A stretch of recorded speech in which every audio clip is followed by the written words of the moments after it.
চট্টগ্রামের new market এলাকায় আন্দোলনকারীদের সঙ্গে পুলিশ এবং আওয়ামী লীগ ও এর অঙ্গ সংগঠনের নেতাকর্মীদের মধ্যকার সংঘর্ষে গুলিবিদ্ধ হয়ে আহত ২০ জন চট্টগ্রাম মেডিকেল কলেজ হাসপাতালে ভর্তি হয়েছেন।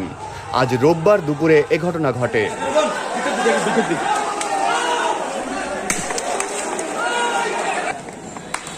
চমেক হাসপাতাল পুলিশ ফাঁড়ির উপপরিদর্শক আলাউদ্দিন তালুকদার জানান, আজ দুপুর 12:30টার দিকে নিউ মার্কেট এলাকা থেকে গুলিবিদ্ধ অবস্থায় আনা প্রায় ২০ জনকে হাসপাতালে ভর্তি করা হয়েছে।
চট্টগ্রামের নিউ মার্কেট এলাকায় বৈষম্য বিরোধী ছাত্র আন্দোলন ও বাংলাদেশ আওয়ামী লীগ একই সময়ে কর্মসূচি পালনের চেষ্টা করায় সেখানে উভয় পক্ষের মধ্যে ধাওয়া পাল্টা ধাওয়ার ঘটনা ঘটে। এরপর সেখানে সংঘর্ষ শুরু হয়।